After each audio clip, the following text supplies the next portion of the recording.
Hi there. My name is Chase Teagarden. I'm a physical therapist who specializes in complex pain conditions, most importantly, CRPS. I myself was diagnosed with CRPS about 10 years ago. And after a few years of searching for a diagnosis and battling through the condition myself, I fully recovered. What I intend to do with this video and a series of additional videos is try to get better information out there about CRPS, information that a lot of people, I believe, are searching for, both online on their own, within support groups, and reaching out to providers like myself.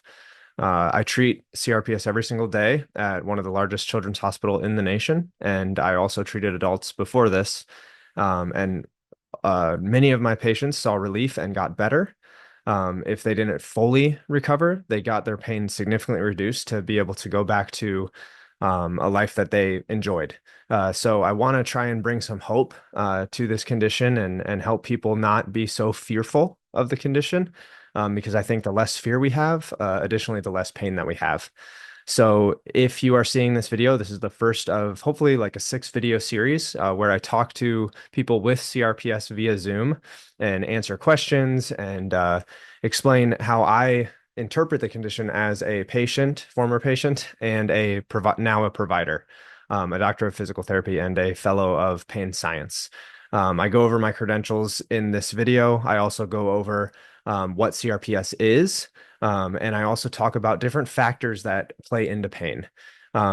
If you have questions, or even if you disagree with some of the things I say, I'd love to have you on the next Zoom conference. That's going to be next Saturday, which is, give me one second, the 23rd of November, 2024 at 2 p.m. You'll be able to find the Zoom link on some of the different CRPS Facebook groups. You can join those, and you should be able to find things there. But yeah, I hope this is helpful. I hope that this clears up some questions you have about CRPS, and I hope that this provides some of you with some hope, which is something I feel like I desperately needed when I was dealing with the condition. But yeah, this is the first of hopefully many, and my ultimate goal is to create a 8-week online program that I can give to patients who I can't reach physically here in Houston, Texas, and help you recover from CRPS, or at least improve your quality of life to a point where each day isn't as horrendous as I know it can be with the condition. So let's do this together, and I hope you enjoy this first one of the series. Here we go.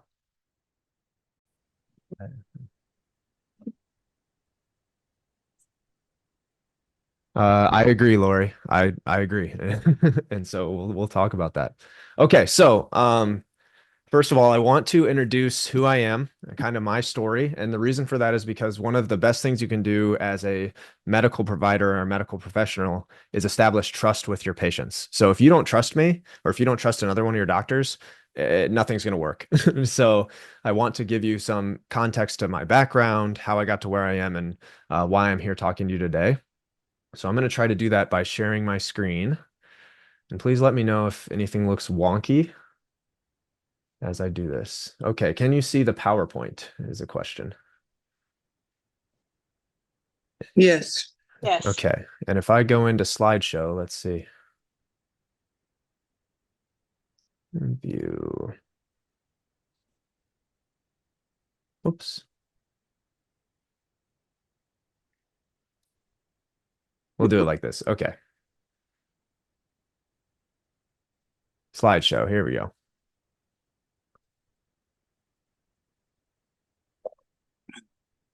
Okay, can you see this okay? Is it full screen for you? Yep. Yes. Yes. Okay, so who am I? My name is Austin Chase Teagarden, but I go by Chase.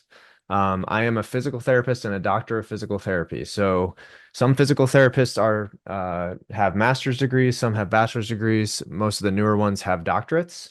That doesn't mean that any of us are better than anybody else. It's just how the accrediting board works now. I am also let's see if my slideshow will work. There we go. A therapeutic pain specialist. So after I went through my doctorate training, which is a 3-year process, I took part in receiving a TPS, which is a therapeutic pain specialty through Purdue University and Evidence in Motion. That's about a 6 month to a year program. And then following that, I became a fellow of pain science, and that's an additional 2 years of training on specifically complex pain conditions. I.e., complex regional pain syndrome. How did I get here? So in 2008, I had my first incident of low back pain. I had intermittent low back pain between 2008 and 2012, varying in severity. Until 2012, I had a really bad episode of low back pain and had some imaging done and was told that I needed surgery on one of my discs because it had herniated. I had the surgery and I was okay for I would say like half a year, and then I started having back pain again. In 2013, I ended up having my second back surgery on actually the same disc. And about 6 weeks post surgery, the pain in my foot began. Uh, when it started, it was kind of, I was kind of like, oh, maybe this is just a side effect of surgery. And I tried walking. And as many of you probably have experienced, it just got progressively worse and worse. And so eventually I went back to my pain doctor and I was like, hey, my foot like hurts a lot. It feels like I'm stepping in bees and like every step that I take, I'm getting stung. And they kind of wrote it off and said, it's normal. It'll get better. Just keep rehabbing, keep trying to move. And the pain just did not get better. It just got worse and worse and worse. And so they started prescribing me medications, as you can see here in this picture. Oxycontin, Vicodin, Nasenta, gabapentin, muscle relaxers, antidepressants, sleeping aids, all the whole gambit. Okay. And I'm not sure how much they helped, but I was trying to survive. And I spent, I would say, 7 months on my dad's couch, just kind of deteriorating. And by deteriorating, I mean, before my back surgeries, I went to college, Division II school in Missouri to play football. And I lost about 60 pounds and eventually couldn't wear a sock on my foot and had to use my mom's old walker to get around. So it was quite the contrast from like the life I was used to. I went to specialist after specialist, and after about four different neurologists, one finally diagnosed me with complex regional pain syndrome. When he diagnosed me, he basically said, like, you just have to live with this pain and sent me on my way.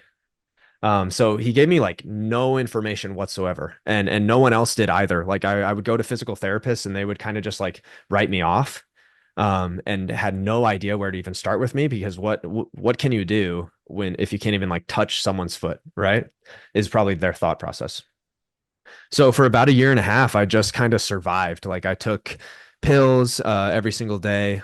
I ordered like Yu-Gi-Oh and Pokemon cards off the internet and opened those for like a small fraction of joy while laying on the couch. And eventually I got to a situation where I was standing in my kitchen trying to drink orange juice. I had hobbled over there on my walker and I fell. And I fell down onto the ground and the orange juice spilled all over me. And in that moment, I kind of thought to myself, what kind of life is this? I couldn't walk. I was never going to be able to hold a kid, let alone start a family someday. I couldn't drive my car because it was in my left foot and I had to push in the clutch. And you can't push in a clutch with your left foot when it hurts. And so yeah, I thought to myself, because my pills were up in the cabinet up there, why don't I just take all of them and be done with it? And in that moment, I also, had the contrast of why don't I just try something else and see if I get better? I'm going to be in pain anyways, so I might as well like do something. So in that moment, and I don't recommend this part of the process, but I actually quit my pills cold turkey. And for a month, about a month, I was like kind of sick because your body gets reliant on these medications. And again, I don't recommend this, and this is not something I recommend to my patients. Just what I did. And then I started with the smallest things. Like I knew I couldn't put my foot on the ground, so I tried to set it against the pillow on the couch. I knew that I couldn't bend my toes because I had like kept them up in the air to keep them from touching anything for so long. So I tried to just barely wiggle my toes. And then that progressed to once I could touch something, I tried to like scrunch a towel with my toes. Then I tried to take a single step in the living room. Then I tried to take two, then three. And I would do things like go outside and just like lay down in the grass and let my foot get close to touching it or touching it. And eventually, from that progression, gradually trying to walk, trying to move, I became pain free in 2016. So at that time, I made the decision to switch my major from pre-dental to pre-physical therapy because I felt like I could help the most people in this type of format. So why physical therapy? Why do I think that I can help the most people in this format? Well, of all doctors, physical therapists can spend the most time with you. So at my work, I am blessed and they give me an hour one-on-one with a patient. Very rarely can a doctor sit down with a patient for an hour. And so I think that's super important because you're not going to come in and have only 15 minutes with me. There's no way I'm going to convince you to touch your foot with anything, or your hand with anything if I only have 15 minutes to talk to you. But if I get an hour a couple times a week or even once a week, we might be able to get a bit farther. So yeah, this is my page. If any of you have children with CRPS, Texas Children's is a place you're welcome to reach out to. But like I said, I want to give you tools that don't require you coming to see me. I don't get paid any different whether I have patients or not at Texas Children's. So this is not a promotion. Okay. So what is CRPS? CRPS is a malfunction in the processing of stimulus by the nervous system. Okay. So the nervous system, consider it like your alarm system. The way I like to frame this is let's say we have, well, let's use a house, for example. So and anyone can answer this or type in the chat, but if you have, if you live in a neighborhood and you start to hear about break-ins in the area and you don't have an alarm system, what are you going to do? Anybody? I I'm can't gonna see get the a chat. gun. Yeah, Okay. or call the police. Right. Yeah, So you're you gonna call start for help. Yeah, exactly. You start to arm yourself. Okay. right. So let's break this down. So you hear about break-ins in the neighborhood. You get maybe what you do first is you get a basic alarm system. You get some motion detectors and maybe like a camera or two. Okay. Then, because you're more aware of these break-ins, you start to notice like weird movements in the shadows. And it could be a burglar, it could not, but you're like, oh, I'm not taking any chances. So you get like floodlights. And then one night you're sitting at home and you hear like a rustling sound or a knock sound, right, on the window. And so you're like, oh my goodness, I'm installing some window locks and some more cameras, possibly some lasers. Okay. Next thing you know, there's like a break in the glass, like one of the windows actually breaks. Someone tried to break in, and that's when if you're in Texas you already have them, but anywhere else you might get some guns, you might get some guard dogs, lasers, you might put a moat around your house. Okay, you will continue to upgrade the alarm until suddenly the alarm is so powerful. um the alarm is so, I see some questions in the chat, so I'll get to those. But until suddenly the alarm is so powerful that you just stepping out of your bed sets off the alarm. Okay. Because the motion sensors are so intense that any feeling of something touching the ground sets off the alarm. So the body is can be similar. I'm gonna stop sharing my screen so I can use my hands to talk. Okay, you guys can see me now, right? Yeah. Okay, so the body is very similar. We have an alarm system. It's called our nervous system. The nervous system is called nervous for a reason. So when we have break-ins, the alarm system needs to be modified. With CRPS, what tends to happen, from my clinical experience and understanding, is that there's a break-in or not. Some people will have it after surgery. Some people will get it after dropping a box on their foot. Some people will get it from a bee sting. What happens is the alarm system, for some reason, like ultra upgrades itself and it becomes hypersensitive and hyper aware super quickly. Okay, so what has happened is now what should be normal, like you stepping out of bed, hurts. Okay, what should be normal, like you brushing the bed sheets over your foot or your hand, hurts. Just like a house, we need to reprogram or relearn what is safe. So if we've been in a neighborhood where there's been a ton of break-ins, we're not really going to feel safe until maybe the police are doing more rounds in the neighborhood, or there's reports of increased safety in the neighborhood. We're not going to fill in the moat or take down the lasers or take down the motion sensors until we can prove to ourselves that our neighborhood is safe. When it comes to pain and when it comes to a hyperactive alarm with CRPS or with any type of chronic pain, the same thing is true. Okay, so the process, which might even be painful at first, is to start to get used to stimulating our nervous system again. Okay, so what does this look like? And I'm going to go back to the presentation. Whoops, real quickly. Bear with me, guys. It's my first one, so here we go. Okay, we're back, I think. Okay, Yeah. so we have an overactive alarm that needs to be reprogrammed. So what is happening is we're getting a message from something. That message is traveling through our nervous system up to our brain, and our brain is deciding, is this message to be painful or not? And for some reason with CRPS, it's saying, yes, everything is painful. And then we have a sympathetic response, and our limb responds with pain, right? So we need to retrain the alarm to feel like things are safe. And actually, many people get better from these types of treatments using physical therapy, sometimes psychology, and then sometimes also with the help of medication as a bridge. Okay, so next slide. Okay, so before I go on to more explanation about pain, I want to step in here and also ask the question, do I actually help people?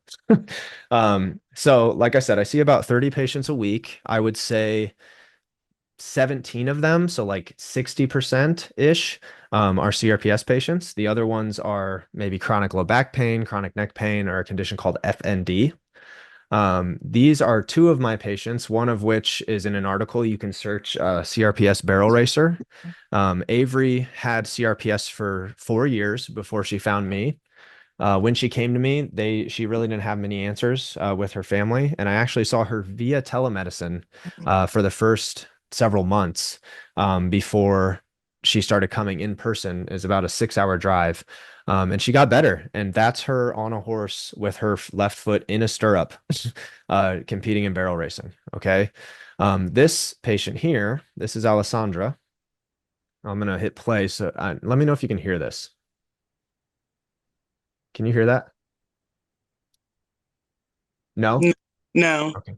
Okay. I'll have to figure out how to make that work, but even if you can't hear it, I can explain what's going on. So one of the things I teach patients to start with is to slowly start to touch their foot. Now, I don't mean going down there and grabbing your foot or your hand with your other hand or aggressively, okay? What I mean is find something that's a little bit painful, but not too painful, like a Kleenex, and slowly, maybe 10 times a day, touch the foot and my key. So that's what we're doing here. This is the starting point, okay? In the video, she's counting to 10. She's at about 8, and she's not even touching her foot. She's touching above her foot, above where it's painful, and starting to get used to something getting close to touching her affected limb. So this is what you can see her expression in the video as she does it.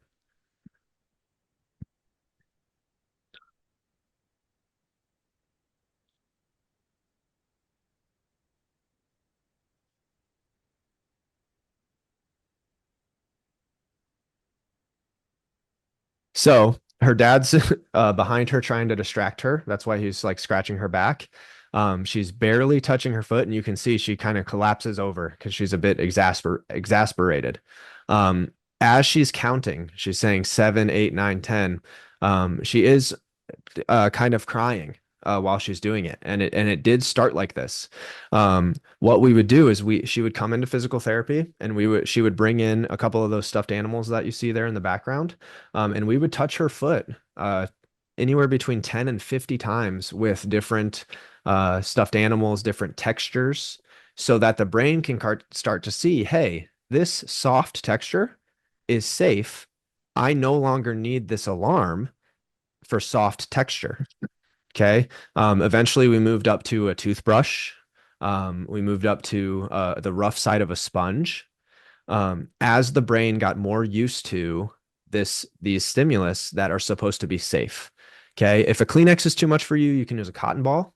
If the cotton ball is too much for you, you can literally touch the other leg or the other arm, and it will still have effect on your affected limb. This is shown in a lot of stroke research.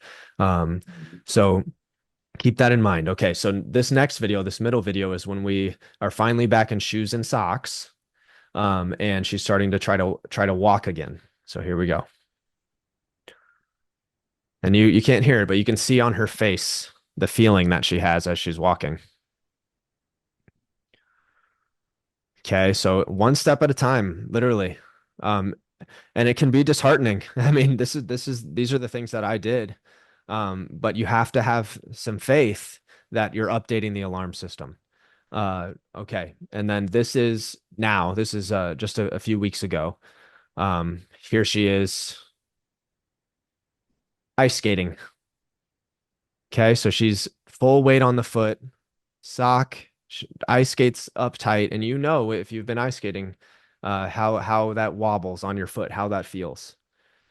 Okay. And she's recovered now. And I don't, I don't say remission, because I'm a big believer that if you're not having pain, I don't think you can classify as CRPS. I had CRPS. I don't feel like I have CRPS now. Um, okay. Sorry, playing the videos again. All right, next slide. I'm going to answer a few questions before I do the next one. Okay. Let's see. Where's the chat?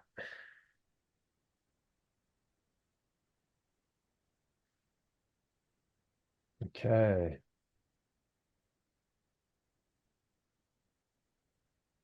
Okay, so Lori, to go back to your statement, I think part of the problem with CRPS is that patients have said there is nothing more they can do for me.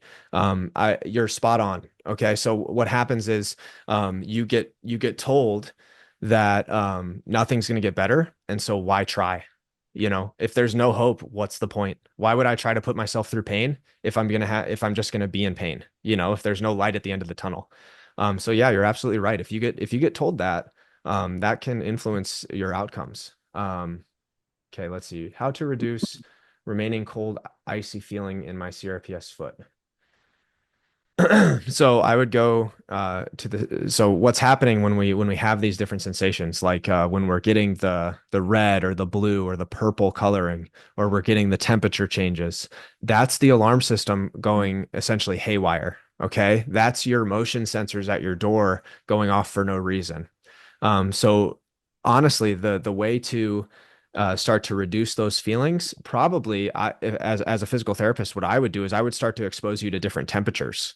So I would probably get a heating pad and expose you to that temperature. I would probably get lukewarm towels, wrap those around the foot, maybe expose you to the lukewarm temperature. I would slowly start to desensitize, particularly in reference to temperature. Okay, so I would take, if a patient came in and said that to me, I would be like, okay, you can't, your foot feels cold. How can I modify temperature? Okay. Yeah, that could work too. Tell me if I say your name right. Trisha? Is it Trissa? Trisha? Yes. Yeah. Trisha. Okay. Trisha. Okay, sorry. Yes. Perfect. So yeah, cold and warm contrast baths would be fine. Okay, let's see. Is it possible you could share resources so that we can present those to care providers? Yeah, so Kinsey, one of my plans is to have something put together by February 7th. That's my birthday. Um, I want to use that as a timeline to have something put together so that you could share that with providers. You could share some of the information I'm going to have there. Like I said, I want it to be an 8-week program that anybody could do with resources they already have at their house, and kind of as if I was walking beside them as their physical therapist, but from afar. So yeah, once I have that put together, I will share it with all of you. How long did my progression take from pain to pain free? So once I decided that I was going to try to get better, or at least I realized like, hey, I'm going to be in pain no matter what. I might as well be in pain and walking and be in pain and exercising and doing the things I like. If I'm going to be in this horrendous pain, I might I might as well like try to do stuff. And so that took about 2 years, I would say. After about a year, I was able to go back to college and I would stretch between classes, and kind of try to like relax my foot because it would feel like super tight and painful. But then by the end of my bachelor's program, I was out of pain. I use a soft makeup brush, feathers, then slightly harder things too. You're exactly right.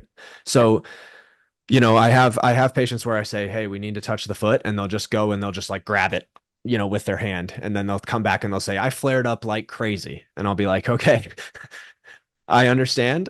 What we need to do is we need to get a little less intense, and start with we're just touching the foot, we're poking the bear, but we're not waking it up.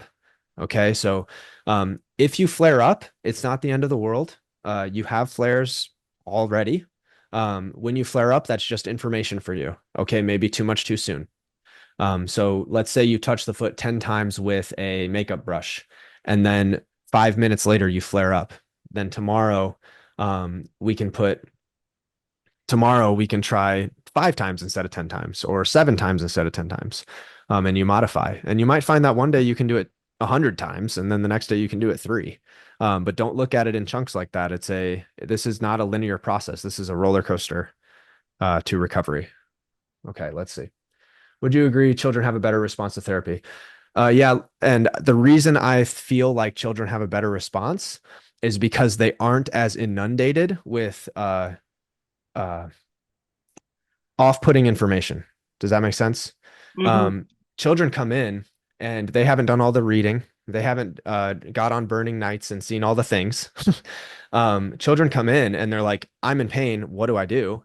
And to be honest with you, in the pain clinic that I work in, the first thing I say to children and families is do not Google this, do not join a support group, and let's get to work. And when most of the time they listen and they get better. And so I think perception is a large driver of our reality of what is happening with pain. And I actually can give you guys a good example of that before I go on to the next part. And so I'll do that. Um, what do, let's see. Is it dangerous for the limb that is frozen to be put in heated water, or should we thaw it out first, like when one gets frostbite? Okay. When you say frozen, do you mean feels cold or do you mean stuck? Like what do you mean? Clarify for me. It feels like a block of ice. I've had neuropathy for years. This is a different level of cold. It feels like I left my foot in the snow for hours. So I don't think that it's dangerous to put heat on something, especially if it feels good. Um, It burns. so it burns when you put it in hot water. Yeah, and so that's why I was wondering. I didn't know if it was just my body handling it that way, and I needed to go through some pain to get it where I needed to. Because I was also told about the cotton ball. Start with the cotton ball, work up to a loofah sponge eventually. So after my June surgery and the spreading, that's when I started experiencing the frozen foot, and it's not like the normal neuropathy that I was used to. It's Gotcha. it's frozen and my foot feels heavy and it doesn't go up my leg. It's just my foot, but my CRPS originated in my knee and that same leg. How well can you move your foot after the surgery? My foot I can move good. I had crazy ankle cramps, but that was normal because it was a ACL reconstruction, and I guess the acid or something had to go down the leg. Someone told me to do pump my foot, and that relieved the pain. And I mean, I've had this 3 or 4 years. I still sit with a cotton ball next to my bed because I'm still stuck on the cotton ball. But I didn't know it was I wrote it down, 10 to 50 times a day. So I'm going to see if I can do the detox at the same time of upping PT.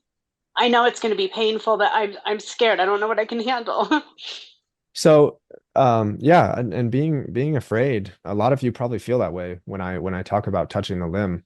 What I would say is you are all like super strong. I mean, I was in this pain and I wanted to die. Um, I cried myself to sleep countless times, and so I understand what you're going through. What I want to say to you is, I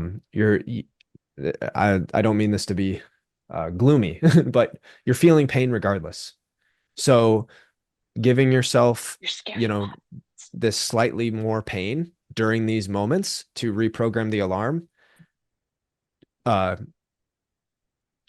find it in you to start to do it. And the reason I say that is because that's the only way that we can reprogram it. If we give it no information, it has nothing to do but stay the same. Okay, if we still felt like there were threats in the neighborhood, why would we fill in the moat? Why would we turn off the lasers? And so let's say the cotton ball is really hard. I don't know if you saw, but that patient, she was taking a Kleenex. I don't have a Kleenex here, but she was taking a Kleenex and she was touching it like this, like the smallest amount. It gives you feedback.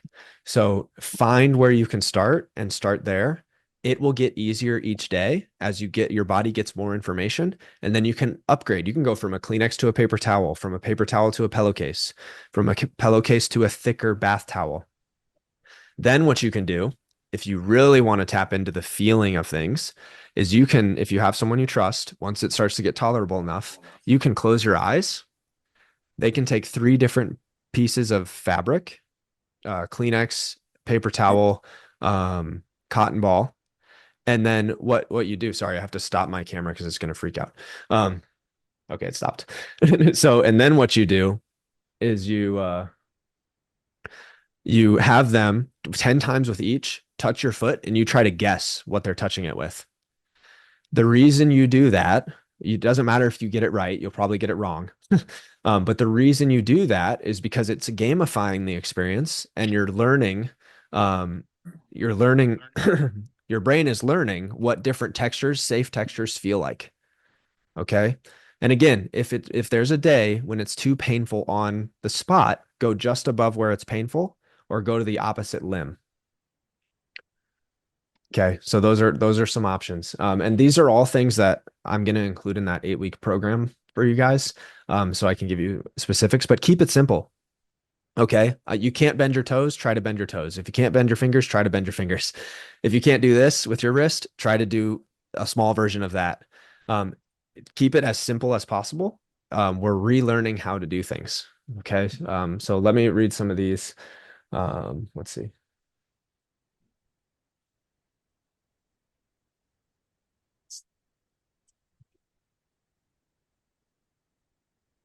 Gotcha.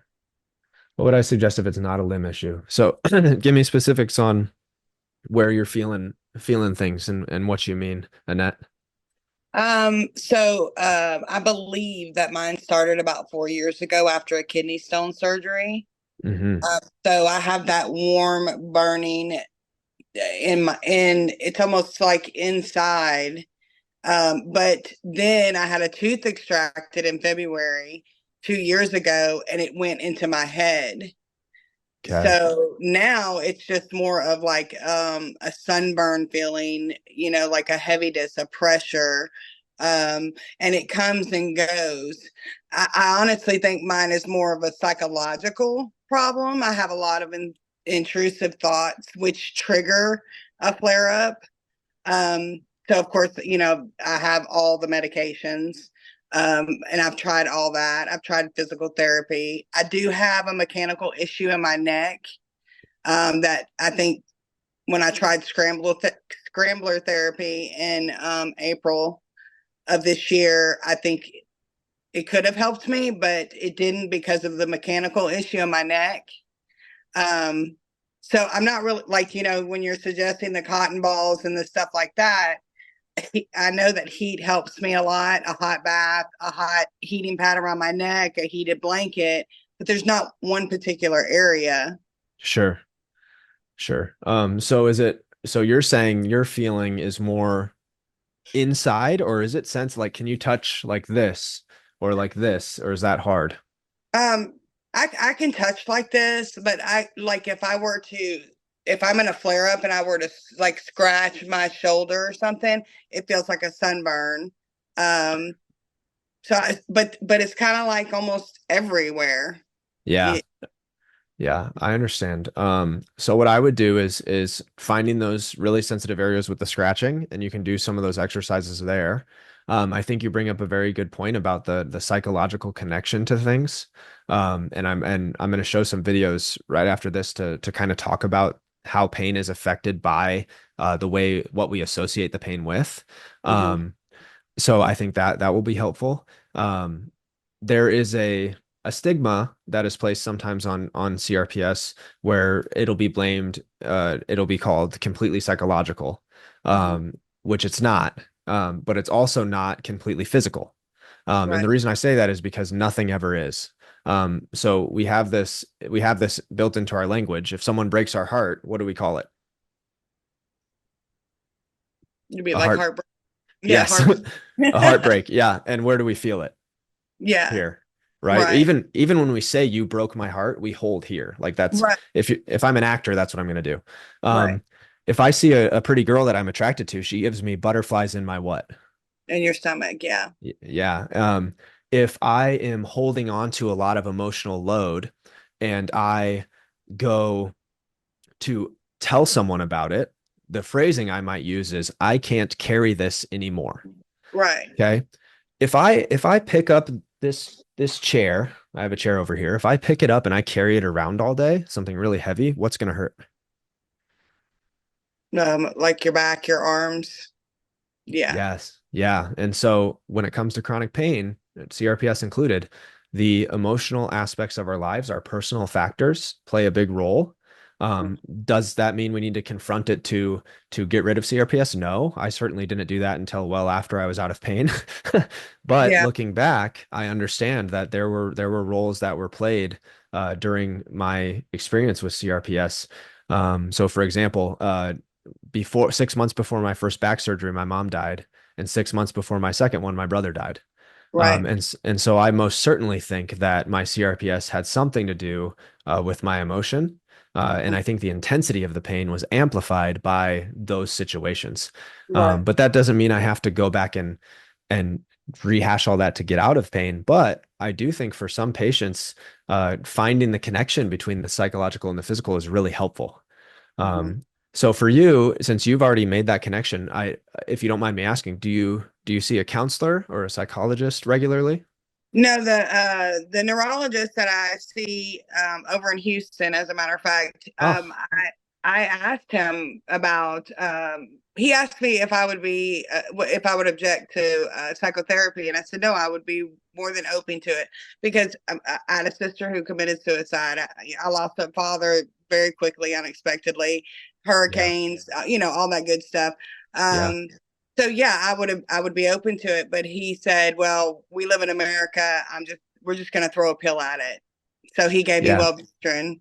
So that was very disappointing. But and then when you ask for a referral, because you don't know who's who and what you're actually looking for, I can't get a referral. So it's like you just kind of sent on your own to do it, which I'm sure everybody else is in that same boat at one time or another. yeah. So what I'd like you to do is you can message me on Facebook since Okay. you're near the Houston area.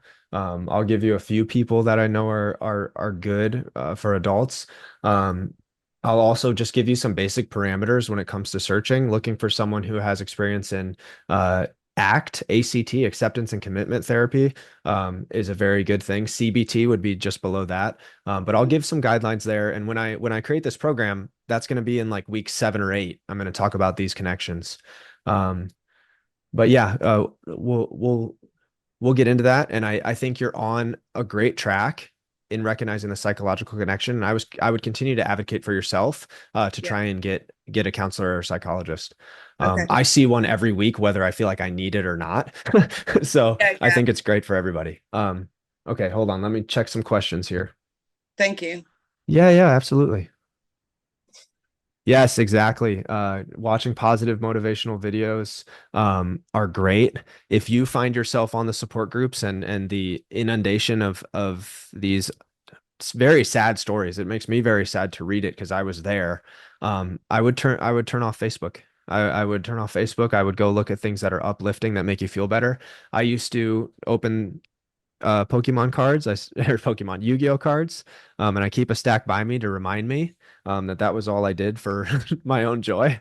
But yeah, like finding things that you can find joy in, even if has nothing to do with physical things, believe it or not, is actually therapeutic. So, for example, when you pet a dog, your body releases oxytocin. Okay. When you fall in love, brain scans look the same on someone who's in love as they do on someone who's doing cocaine. Okay. So your body has natural drugs that can help heal your pain. So I would encourage you to tap into them. Do all the things you love, all the things that bring you joy. Eat your favorite snacks. Go to your favorite movie. You know, whatever you can. Okay. Let's see. It doesn't help. CSPS has been dubbed the suicide disease. Yeah. Um, so chicken or the egg, in the sense of like, was I depressed before CRPS or did it make me depressed or a combination of both? Yeah, it doesn't help to hear these things. Actually, it took me a long time to even talk about it. One of the people in here was in my physical therapy class, and I think the first time we talked about it in class, it like showed up on a lecture. I think just because I was in class, I cried. So there's a lot of emotion behind the condition and things that go through it. But yeah, your perception of pain influences your pain. And that I'm going to get onto these next questions, but I want to show this because I keep mentioning it. So, have any of you heard of the bullet ant ritual? No. Bullet ant ritual. Okay, I'm not sure you'll be able to hear the audio, so I'll talk about it, but I'm going to share a screen here. And we're going to look at the bullet ant ritual from two different psychological perspectives on what the pain feels like. Okay, so a quick, easy example. My camera's freaking out again. I got to let me see if okay. So a quick, easy example. If it is a rainy day, you have bills due tomorrow. You just argued with your spouse, and you're walking through your kitchen into the living room, and you stub your toe on the coffee table. How does that feel? Like a rough day. Yeah, it hurts, right? Uh, now, what if it's really sunny out? You're having a great day with your boo thing. You just got paid. You're about to go do your favorite activity, and as you're walking out of the house, you stub your toe on the coffee table. Does it feel different? Yeah, it's not as painful. Yes. So, It might not just by even the happen if you're regulated rather than dysregulated, like right, in the right, previous example. I wouldn't have even stubbed my toe. If I do exactly. that when I'm having a problem. Or maybe you did and you didn't even notice. Yeah. That's why like it's only on bad days that the loop of my belt gets caught on the kitchen cabinet. It's only on bad days. And I'm cursing and I'm like, why does this happen on bad days? But I bet it's happened on good days and I didn't even notice. Okay, so that's one simple example of the modulation of pain due to our um, due to our emotional state, right? Here is another one. So I'm going to share this. Can you guys see YouTube? Yes. Okay, is it full screen for you guys now? Yes. Okay, now let me know if you can hear it. Could you hear it? No, I can't hear it. Okay, I'm gonna be the narrator. Okay, I am Listen. Oh, who's that wait. wildlife narrator? Did you hear it or no? Nope. Okay, I'm the narrator. Here we go. So this is a tribe in um the Amazon. They have a ritual that is a rite of passage to become a man. Okay, so they're young men. They put on these gloves and they dance for like an hour. Okay, and within the gloves, there is what's called a bullet ant. It got that name because its sting feels like getting shot. Ow. Okay. Yes, and they put in this glove about 50 ants. Okay, so I'm going to skip forward to them creating the glove. Okay, so they're tranquilizing the ants, and here they are. They're threading the ants into the glove. Okay. Now, these kids, they grow up knowing that at certain ages in their life, they need to do this ritual in order to become a man. It's a symbol of pride for them. Okay. They take a lot of pride in doing this ritual and showing that they're ready to be a man for their tribe. As you can see, they're getting face painted. There's a whole process. They are brought into this ritual area. The gloves are laced up and they're put on. And he's already getting stung. You see his face? Okay. He's already getting stung. But did you see that lack of reaction? This boy, I think in the video is 15, and he just immediately starts dancing. And that's the ritual. They dance around and look, they're in pain. Yes, you can see that, but they're like somewhat stoic, wouldn't you say? Mm-hmm. Okay, now It's a bit like the guys in the Thessalonians. Yeah. okay, so they're dancing around and they finish the ritual, take their hands out, and yes, their hand is in pain, but they're doing okay, all things considered. So, what kind of things do you think influences their pain experience in this? I gave a few hints already.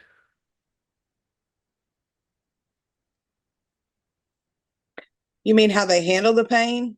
Yeah, like why do you think they can tolerate it? Like what do you think is contributing to their stoicism when it comes to this painful experience? They know the process. They've already seen what's going to happen. They know kind of what to expect Yep, they know because what to it's a expect. ritual. It's not unknown. And Yep. maybe the adrenaline of what their ritual is and the happiness that kind of comes from what they're doing and having the support of the people around them. Mm-hmm. Um, and the dancing is distracting at the same Mm-hmm. time. Yeah. Yes. And they know it's temporary. Yep. Yes. They know it's going Yeah. to end. I Yeah. believe they also use meditation. Mm-hmm. Yeah. Yep. You're all exactly spot on. They They the have environment. they have people there to support them, Yeah. Yep. The tribe members. environment. Mhm. Yes, exactly. The environmental factors, their tribe members, knowing that it will get better. A lot of these kids, I think they do this 10 times. I think it's between ages like 15 to 25, once a year. And so they've been trained for this. Their body has adapted to get ready for this pain. Okay, so you're all absolutely right. And if you can't already draw the similarities to the CRPS experience, I hope you are now. Okay. Now I want you to see someone who knows about the ritual, but did not grow up in that environment and is about to take on the bullet ant experiment. How do you think he's going to do? Not well. Not Not good. not so well. Okay, so I wish the volume worked because it's hilarious. But here we go. So they're getting the gloves ready for him. You can see the stingers. His buddies giving him, cheering him on. Now watch. Remember, I'm gonna pause it. Remember that young boy when he put on the glove. You remember his face, right? And these are the same ants. Okay, so same ants, different different pain experience. So watch this. He's about to put on these gloves. I think he had an inner dialogue going on in the video, if I remember right. So they pause it and immediately takes his hands out of the glove, shaking, freaking out. He actually ends up going and like laying on the ground and then to the hospital. Oh Okay. well. Yeah. So this this is how painful the ants are. But those young boys, because of the environmental factors, the support from their tribe, what the ritual means to them, it made a massive difference in their pain experience. And CRPS is no different. So as a lot of you had pointed out, when you're told that it's never going to get better, what do you do? I mean, of course it's going to start to hurt way more. Wouldn't you agree? Yeah, you kind of give in to the pain.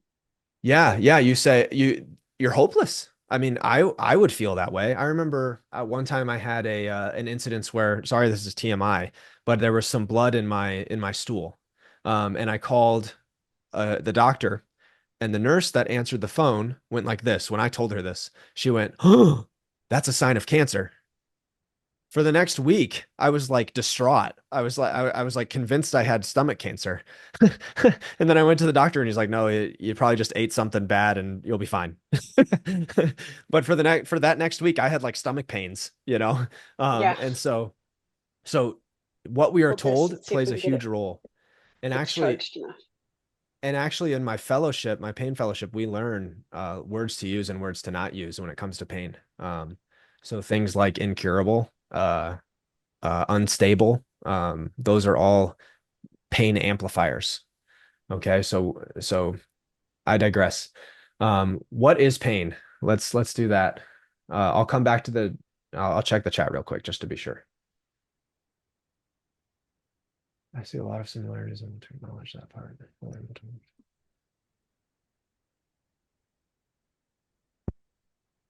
What did fill me in on the IFS/parts? Oh, integrated family systems.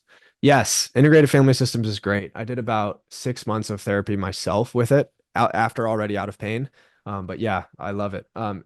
That's another thing, Annette, you can look for with a therapist if they do IFS, integrated family systems. You can Okay. look at that. Yeah, I've been Secondary. saying like, oh, letting me know. Yeah, that was painful and it's already less painful. You're doing great. I appreciate the work you're doing, Nee, and we're okay. I like And I that a felt lot. silly at first, but that's what you got to do. Like, because you can't just deny it. You Yeah. denying it's not going to cut it. You have to acknowledge it and also acknowledge it's not that bad. You don't need to warn me anymore. I've got it. I've got the message. Good job, Nee. Thank you. Let's relax. We're okay. Yep, Yeah. I love it. I love it. Yeah, that's a fantastic, and that's a tool I give to some of my patients sometimes too. So thanks for reminding me of that, Kinsey. That's great. So secondary symptoms from a CRPS diagnosis, such as spasms or dystonia.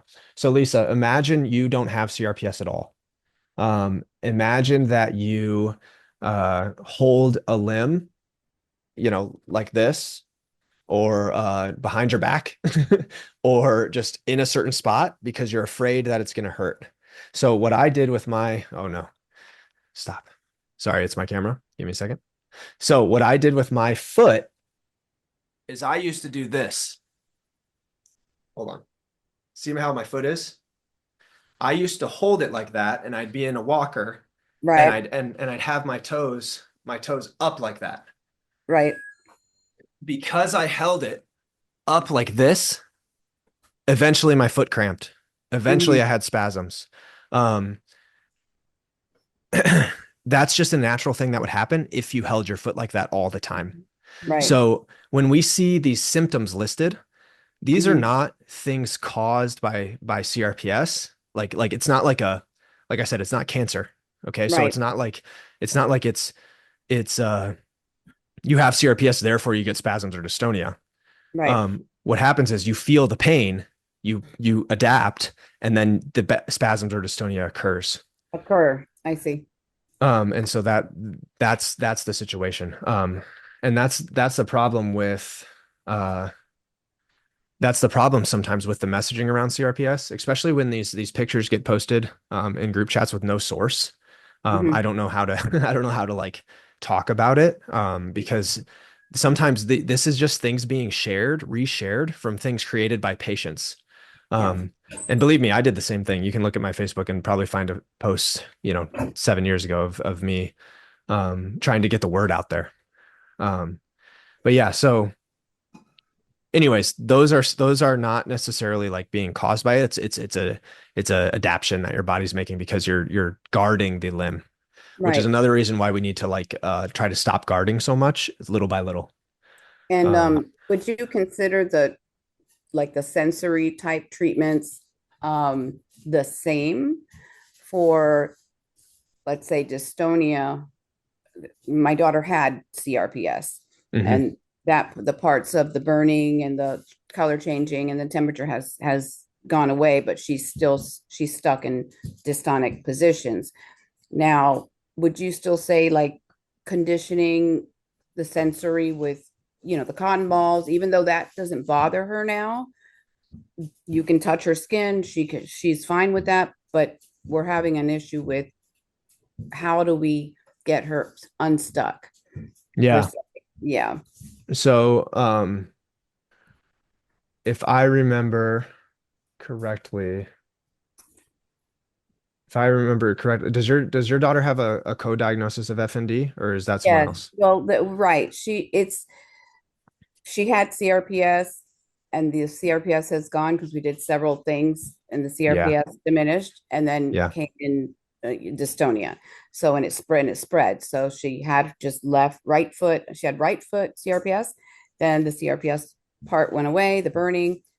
Now we're stuck in dystonic. Then her left foot joined the party, and then her right arm as well. So everybody's kind of like, well, that's FND. So we kind of Gotcha. went from having CRPS to FND. FND. And you said we would talk about FND after too. Yeah, Um, I have another person in the chat who's anonymously messaged me that has FND as well. yeah. And so I think what I'll do is I'll message you guys, and we can Okay. talk, and the other person in the chat, if you don't want to talk uh, with another person, we can all do one-on-one. But Right. we can talk about FND because it's a bit of a different uh, realm. Right. But So my thing, I guess my question was, since now we're not in pain.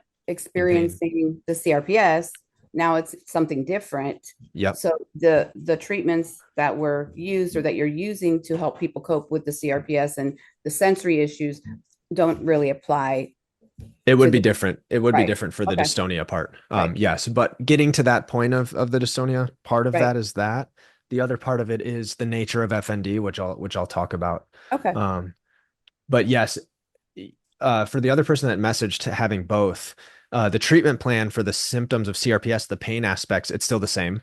And then the FND aspects, there's a little bit other that we can talk about. Yep. Do I have a protocol for PT that I can take? I can give you like a general overview, but my hope is in February to have that full thing. Like I said, keep it simple. Um, if whatever you can't do, try to do a modified version of it. That's as simple as it is. If I can't bend my fingers, I'm gonna try to wiggle it. Okay. Those kinds of things. Oh, okay, cool, Ellie. We'll get you in here afterwards. Okay. Let's see.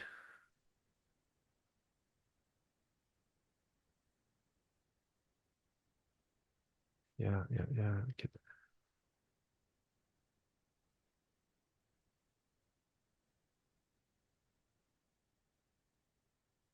Yeah, they have been conditioned. You're right, Tina.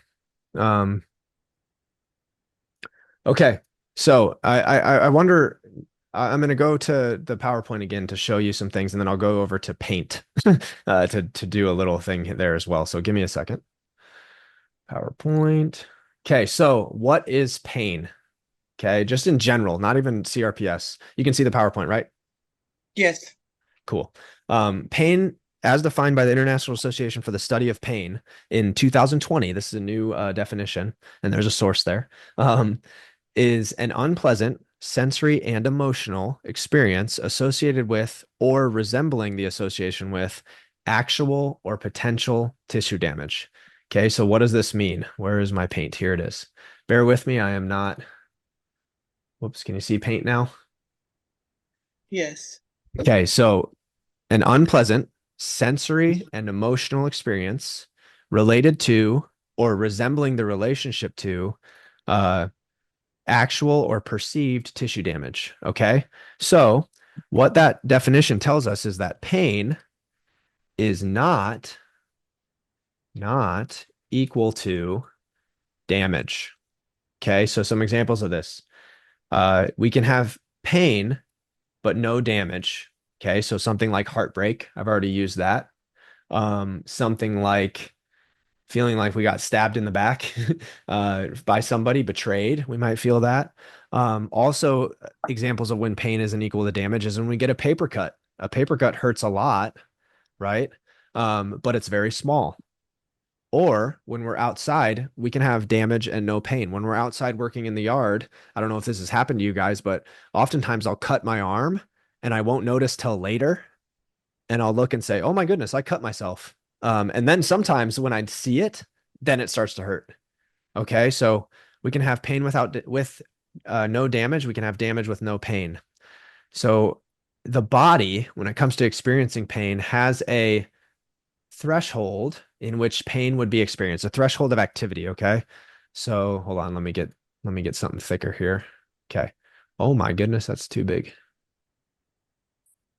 All right, let's see.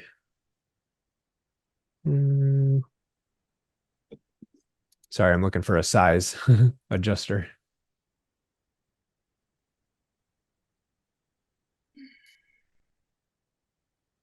Okay, here it is. Here's the threshold of where we might experience pain. This is an electrical activity thing, okay? Or a sensory activity, I guess I should put it. So that's the threshold of where you might experience pain in the body. This is where most humans live, okay? This is where our electrical activity is at. This space here is all the space that you have for activities. Okay, so activities can include dishes, laundry, running, dog walking, Zumba, all the things that you do. Okay. That's all the space you have for activities. And as a normal, a human being with a normal nervous system, you would be in the green for all these activities. You could do it all and you would never have spike in sensation as you do it to experience pain. Unless you did Zumba for like 6 hours, you're not going to cross that pain threshold. Does that make sense? So every time you do an activity, that threshold is going up, right? Right. 6 hours Zumba might be a little sore after that. Okay. If you watch me do any Zumba, you might be sore. It's just a consequence of it. Okay. All right. So now let's see what happens when we introduce an injury of some sort or something happens. So if you're at my office and I punch you in the elbow, this is the punch. Two things are going to happen. One, lots of paperwork. I'm getting fired. Okay. The second thing that's going to happen is there's going to be a signal sent from your elbow up to your brain at the same time that the electrical spike happens. So this is going up to your brain and also spiking that electric. So you'll get pain in your elbow. Okay. What happens is that signal, it's not a pain signal. That's what a lot of people think it is, but it's not. What that signal actually is a danger signal. Okay. The brain looks at that signal and it decides, is pain useful? So, example of this, step off a curb and sprain your ankle, it'll hurt, right? Okay. If you step off a curb and sprain your ankle and there's a bus coming at you, is your ankle going to hurt? Anybody? No, No. Why because not? you're going to want to move out of the way. Your Yes. adrenaline covers the Yeah. pain. Yeah. Whoops. Hold on. I switched off of the PowerPoint. I got to go back or off of the paint. Okay. So you can still see paint, right? Yes. Okay. So good. Yeah. You're going to die. So your brain needs to turn off the pain for you to get away from the bus. A lot of people thinks it's adrenaline, but it's not adrenaline because if it was adrenaline, we would bottle that up and we would use it on everybody that's about to have a baby or all the CRPS patients would just get adrenaline shots. But adrenaline doesn't actually stop pain. What's going on is the brain is saying if you have pain right now, you will die. So I'm not going to let you have pain in the ankle until you get away from the bus. Then we'll have the pain. So you get away from the bus or you get away from me because I punched you in the elbow, right? And then what happens in a normal system, a normal nervous system, is is the pain, this electrical activity goes back down to threshold, and you're back to doing all your fun activities, right? What happens in CRPS and what happens with a lot of chronic pain patients, just in general, back pain and stuff like that, is for some reason our baseline stays up here. Okay. And sometimes even for CRPS, it's right here or even higher. Okay. And then the room that we have for activities is almost non-existent, right? So no matter what we do, we start to have pain. Okay. So what contributes to this, what is called a central sensitization. Okay. What causes that? And we're going to talk about that. So your system becomes sensitized. The good news is you can change that in the same way that it got there. Okay. So some of the factors that attribute to a central sensitized nervous system. There's peripheral factors. So something like an injury can contribute. Okay. We know that with CRPS, sometimes we will have an injury preceding it. That can contribute. Something like, I guess, our positioning. Okay. So if we're stuck in a certain position for a long time, we can end up having pain, whether we have CRPS or not. If we sit at a desk all day, or if we stand up all day, we can have pain because we're stuck in the same position. And then another thing that can influence is structures. Why is he whispering?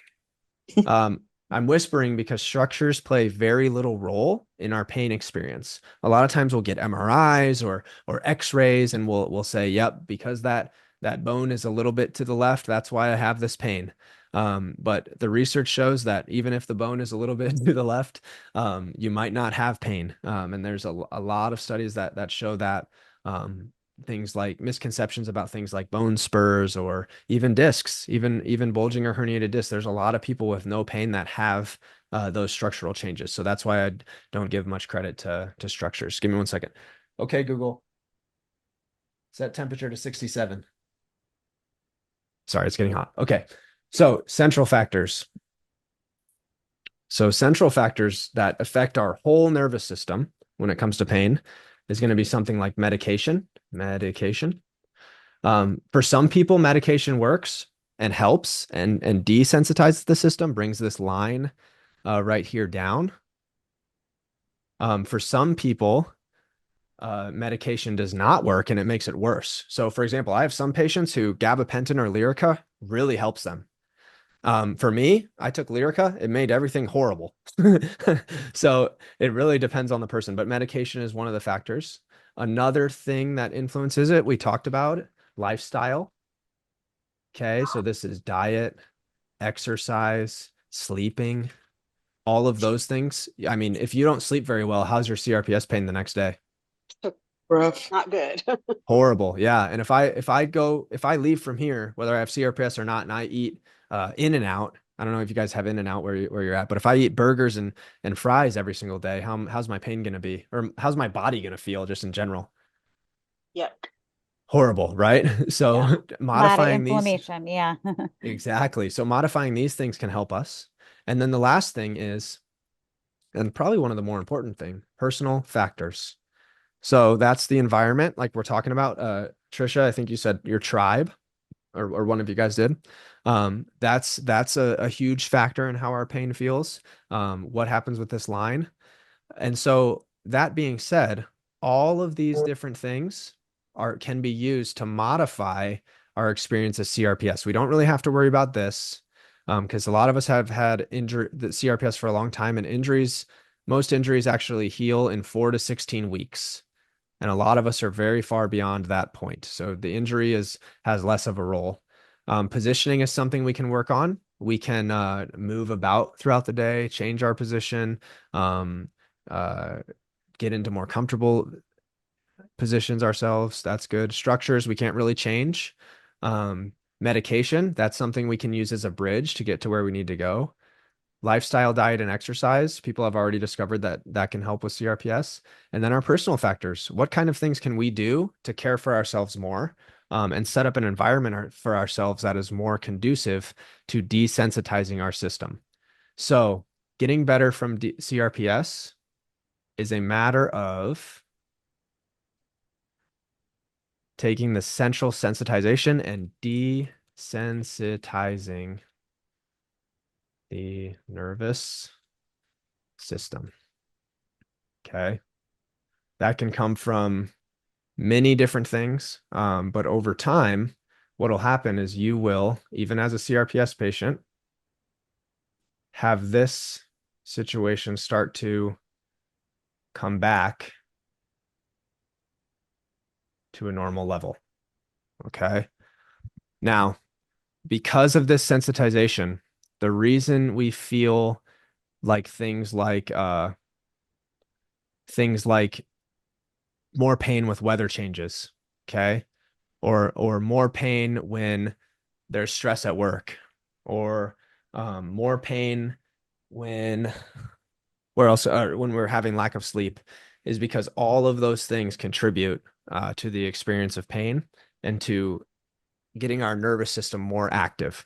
So a good example of this, if my girlfriend is mad at me, I don't have a girlfriend, but if I did, if she was mad at me, and I was standing in the kitchen and someone came in and she came in and she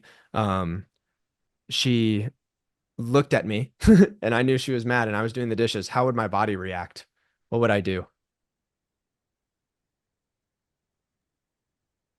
Probably figure out Tense what's up or going on, why freeze. she's mad.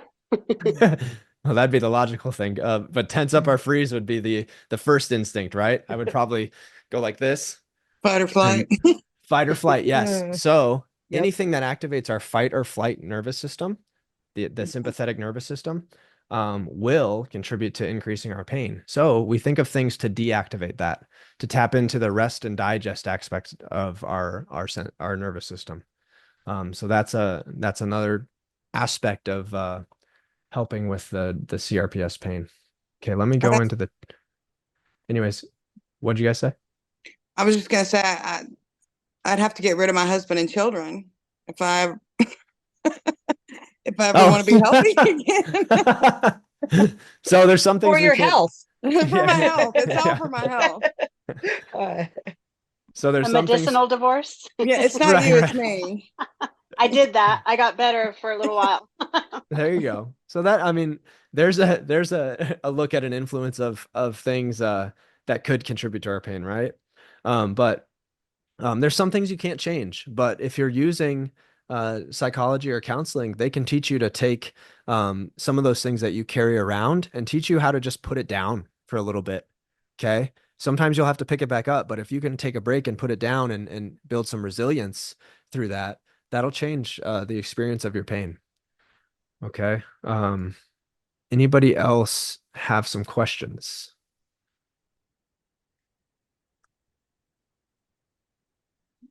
Any questions about the diagram I just drew? And I can bring it back up if I need to. I have a question about some vein issues with CRPS. Okay. I don't have any vein issues, was the last thing I was told. So that was good news. About 3 weeks ago, I went to a vein specialist and I was told I had to have 2 procedures, that my valves were not opening and not letting the blood flow through, causing the blood to go the wrong direction.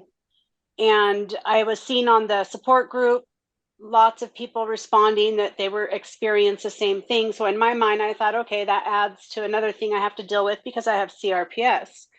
But I had a really off feeling about this doctor, so I went with it. And I went and got a second opinion about an hour north from where I live. And that doctor did an ultrasound, or his tech did. And I met with the doctor that day, and he said there is nothing wrong with my veins at all. He has no clue what that doctor was going to work on. Could it be a fact that one day my veins were not good on the ultrasound, and then the next visit, maybe the flaps were working? So because I was happy because they could fix it, but I was scared to death to have any procedure. And so after Oh, go ahead. I'm sorry. No, you're fine. You can tell me. After I left the second doctor, I didn't even know how to feel. I felt like I was even in another level of just disbelief because I am currently scheduled to have a procedure by one doctor that another doctor is telling me there's nothing to even fix in there. And then my thought was, instead of saying this doctor was going to do a surgery on me or a procedure that isn't necessary for whatever reason, could it have been that the the flaps were working one day and not another? Because my legs cramp at a level that I can hardly tolerate, and that's with Percocet in my system. So I couldn't imagine. I'm happy I don't have the procedure, but I still have a cramping in my leg. So I'm just wondering what's going Yeah. on. Yeah. So the cramping, I'm not a vascular specialist. So I kind of default to what I had said before about when we're compensating with putting our limb in a certain position that is protective. Sometimes the muscles might cramp. You know what I mean? Okay. So if you kept again, if you kept your foot in a boot, like an ankle boot, and it was all wrapped up for a long time, which is kind of what we do, it's just not actually wrapped up. You might get to a point where the muscles cramp with movement, with activity, especially when you're starting to get moving again. Okay. Um, I can't necessarily say anything about vein flaps much outside of when we move our foot, the flaps work in a way that when our muscles contract, the blood pushes up, the flaps open, and then they close to keep the blood from going back down. So the more that we walk and move, the more that those the blood is returning to the system from a venous standpoint. From an Okay. artery standpoint, it goes through with pressure. From a venous standpoint, it goes through with movement and muscular contraction. Okay. Um, one thing I say to people, and again, I'm not bad mouthing the provider or anything, but I always caution people because when you have a hammer, everything's a nail. Okay, Yeah. so if you're at a vascular specialist, you're telling him I have a problem. He's looking for he's looking for the solution that fits his profession, right? Toolbox, something that he could use in it with his toolbox. Yeah, and that's not saying he's malicious. It's just saying okay, she has this cramping problem. Maybe I can fix it with what I have to use. And he has a hammer that is specifically used on veins. You know what I mean? So, Yeah. I'm not saying he was being malicious or anything, but I want you to consider that when you go to do things like this. And for the record, like CRPS can't be diagnosed via any type of test. It's diagnosed via the Budapest criteria. And so once you have the diagnosis of CRPS, I don't know how many more extra tests you need. But when you have cramping and stuff, of course, you're doing your due diligence to make sure that there's nothing scary going on, especially if you're cramping like in a calf or something like that. Yeah, well, that makes sense because I did have the knee surgery in June, and that's when everything got worse. Yeah. So, yeah, that makes sense. Yeah. So yeah, another thing I'll mention, nothing in the chat yet, but when you have I flare-ups, just everything, asked about the diagram. yes. Is that going to be available to download somewhere? Because it would be really useful to just recap on it. Yeah, I can I'll save it. And I Please. can get that in a place. What I'm doing right now with all these videos is I'm getting an idea of what kind of questions people are going to be asking, especially when they go through the 8-week thing that I'm trying to create. And I'm taking a lot of notes so that when I hopefully can reach more people, because I mean, there's 20,000 people in these groups. When I can hopefully reach more people and I can't physically be there because I'm treating at the hospital or whatever, I want to have the questions pre-answered. You know what I mean? Like a commonly asked questions. Boom, here's Yeah, this. that sounds. Um, yeah, I think it's something I wish I had. Let's put it that way. And then additionally, each week there'll be a video about an hour and a half, which is what we're about to hit right now.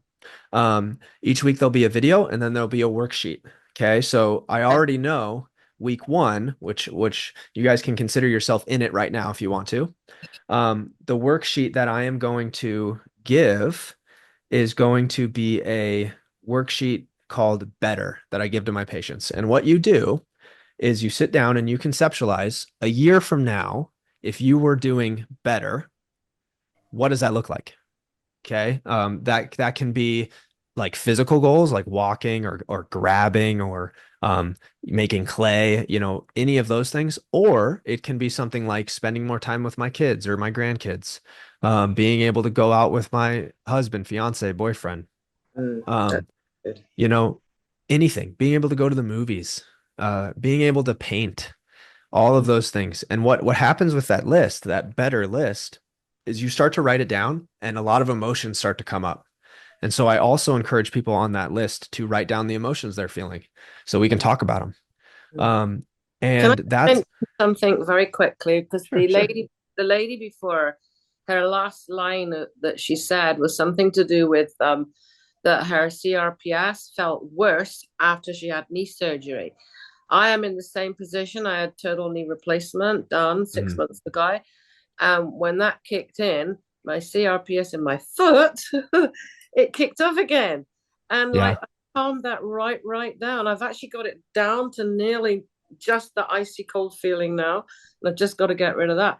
But my concern is that because I'm still getting a lot of discomfort in my knee, is that CRPS related? Because my surgeon actually said, because he was familiar with me having CRPS, he said it could possibly go into the knee. And I'm thinking, hey, I don't want that. So what do you suggest? So this is something, if you've fallen asleep, anybody else, pay attention to this part. Um, when it comes to this idea of spreading, I'm going to say it again. CRPS is not cancer. Okay. So this isn't an entity that's spreading. It doesn't have a mind of its own. It's not there's not like a sinister disease like moving through the body. Okay. CRPS is a description of symptoms that becomes a syndrome.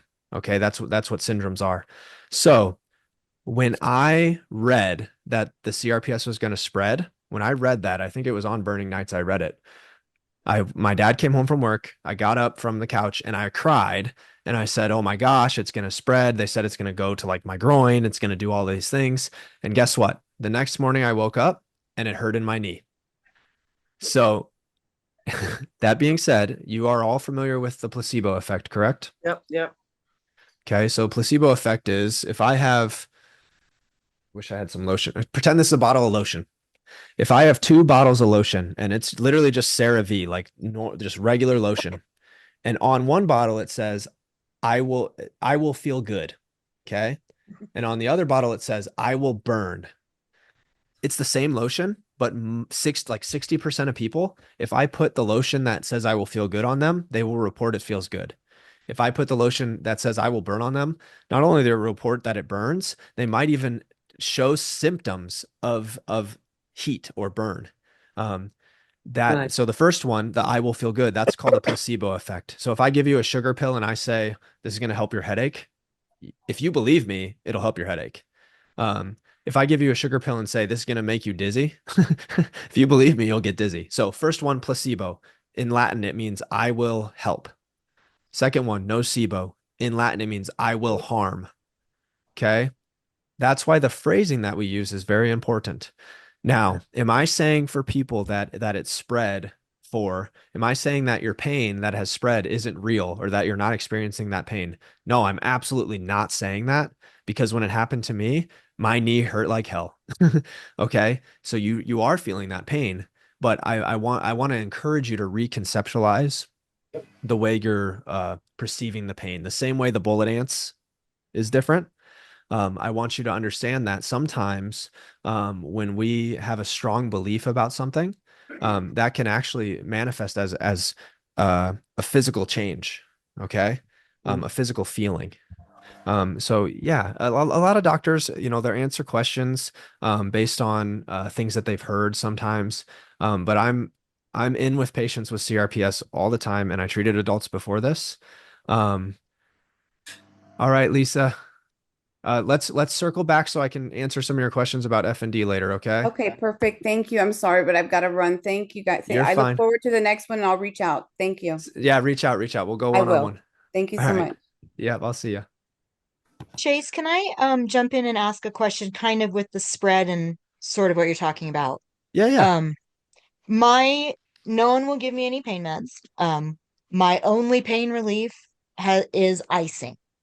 And every provider that I've seen from onset, before we even knew what it was, said ice. And I said, like, literally, guys, I'm icing 22 out of 24 hours of a day.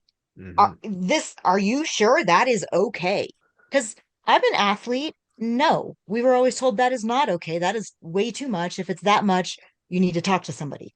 But every single provider, even the long COVID doctor who diagnosed me with CRPS correctly, said, yeah, go ahead, use that ice. Use it. You could use it all day if you want.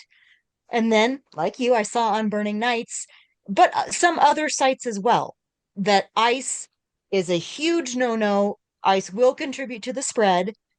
Now, it hasn't yet. I'm not, my brain has overpowered the placebo. I'm not, but I did cold turkey ice when I read that because I already was questioning as an athlete, you're not supposed to just continually ice. Again, they're saying, oh, you got to move your knee. It's going to freeze up. Then give me some pain medicine so I can do that. Yeah. And all they've given me is ice. That's all I've got. I don't want to spread, but I also want, because I also know that appropriate pain management at the outset is very beneficial in preventing things from worsening. So I just don't really know what to do, if I should go ahead and ice it and just mentally tell myself it's not going to spread, or go back to my doctors and push harder for something for a flare. How do you feel about icing and Good question. everything? Good question. So yeah, so I'm not afraid of ice. There's a lot of people that say ice is terrible, but there's people like you and other people I've seen in the group that have used ice and found it's helpful. For me, I happen to like heating up like this sock thing that I had that was full of sand, and I would wrap it around my foot. It would be hot. And some days, oddly enough, I could put it in the fridge and it would feel good, like a little bit cool. Now, 22 hours a day, whoa. That's a lot. And so Right? Right? what I would encourage actually is, if ice feels good, if ice is helping you get to the step of, oh shoot, one second, I'm not sure. I'm gonna see how long Julie's been in there. Oh, okay. Hey Julie, I saw you in the waiting room. I don't know how long you've been in, but I got you in here. So if ice feels good, what I would do is, instead of 22 hours a day, I would use the ice around when we're going to make the attempt to move and bend our knee. So Okay. maybe before it, you ice it for 10 minutes, then you start moving it. Okay. Then you start moving it, and then once you're done moving it, ice it for 10 minutes. Use the athlete's rule of 20 minutes on, 20 minutes off type of thing. But otherwise, I would try, unless the pain is like super high up, I would try to not do ice so much. Okay. But it's not because of CRPS. It's not because I'm afraid of ice and CRPS. There's CRPS is misunderstood. It's not explained well by anybody. And so there's a lot of rumors and ideas that go around. Okay. So what I would also encourage you guys is, when you're within the support group and you see pictures being posted that have like scary things, like comorbid things that are with CRPS and things like that, what I would say is, if there's no source, and the source isn't from someplace credible, that has like a medical background or a research background, I wouldn't give it too many grains of salt, I guess. And so, I don't mean to pick on Burning Nights sometimes, but there's a lot of pictures that seem to come from that place. And as a provider, I look at them and I'm like, this just isn't true. Or it's half true. And so you should guard your mind in the same way you guard your body. And so a lot of the things you hear will influence your pain in certain ways. So, like I said, if you're having a pain flare day and you're on the support group and all that you see is pain stuff, I would just get off Facebook for a little bit. Here's the perfect example I use with my patients. I didn't sleep very well last night. I was too excited to do this Zoom. Okay. Um, if I sleep for 4 hours and I wake up in the morning and I tell, my dad's retired yet. I moved him in with me. If I tell my dad, oh man, I didn't sleep so well, I'm so tired. And then I go to work and I'm like, oh man, I was up so late, I feel so tired. And then I tell my first patient, hey, sorry, I'm exhausted today, I'm so tired. And I just continue to repeat that. How am I going to feel? Tired. Tired. Yeah. Yeah. So if I, same thing with pain. If I all day say how my back is aching or my foot is aching or my hand or my face, um, if I all day repeat that to myself, then I'm going to feel in pain. You're going to feel in pain regardless, probably for a while on this road. But these are little things we can do to percentage wise reduce our pain. I would also encourage you can even tell loved ones like, hey, don't ask about my pain. The reason I say that, and I say this to parents too, don't ask your kids about their pain, is because when you ask, it brings the attention back to it. Get your attention away from the pain and your attention onto something different. So if you tell your loved ones like, hey, I really appreciate and love that you care for me and that you're worried about me. But actually, I'm going to try this thing where I try not to talk about my pain. So if you could just don't ask about it, and if I want to talk about it, I'll bring it up, and you'll actually be surprised at the difference that that might make. I just like Um, the sound of that. yeah, because it dominates your life already. You know what I It's mean? So overwhelming. It's no, and you need a breath of fresh air. And when you're, watch a movie and get your mind on something else, take the dog for a walk, phone rings. How are you feeling? Well, now I got to break think that about it. down. And I wasn't thinking about how I'm feeling. I was enjoying my walk, Yeah, you yeah, know? exactly. It's the thing Yeah. of don't think about a pink elephant. What are you guys picturing? Yeah. A pink elephant, you know? So I I have a question. yeah. So when I went to Wisconsin and I did scrambler therapy, the therapist had mentioned to me just through talking and treatment that he thought that I was misdiagnosed, that it was more on the lines of what he was seeing were symptoms of AMPS. Yep. So I was wondering, and I know that through research that AMPS is, it seems to be predominantly with children. Um, So AMPS is a the renaming of fibromyalgia to not mhm. scare kids. Okay. And so when I have I have patients who are diagnosed with AMPS and they get better. Mhm. Um, uh, so yeah, so AMPS, amplified musculoskeletal pain syndrome, that would actually fit the description of the things you told me a little bit more, because usually CRPS is affecting a limb. Right. Even the diagnosis criteria of CRPS is for limbs. And so even so, that diagnosis, fibromyalgia or AMPS for pediatrics, 100%, I think visiting a counselor or talking with a psychologist is very helpful, especially one that's trained in pain. Mhm. Um, and does that mean that I'm saying the pain, this is the worst thing? Does that mean that I'm saying the pain is in your head? No, you feel the No, pain in I your body. understand. No, Yeah, I completely understand. I do definitely believe there's a psychological connection, yeah, no doubt. But I think in my case, because especially like these ladies here, they have more of a limb issue, yeah. and unless he considers my head, which is a lot of times where the most pain is, a limb. I guess what I'm asking is, would the treatment be the same for AMPS as it would be for CRPS? So from the standpoint of like desensitizing an area, I think you have that hyperalgesia or that allodynia on the back of your shoulder sometimes. Mm-hmm. I think using different textures in that area would be good, to kind of calm that down and get used to being touched back there again. Even just like rubbing there sometimes would be good. Hyperalgesia and allodynia is not exclusive to CRPS. It happens in a lot of different things. That's just a description of what's happening. It's not like CRPS like causes it. Does that make sense? It's just a description.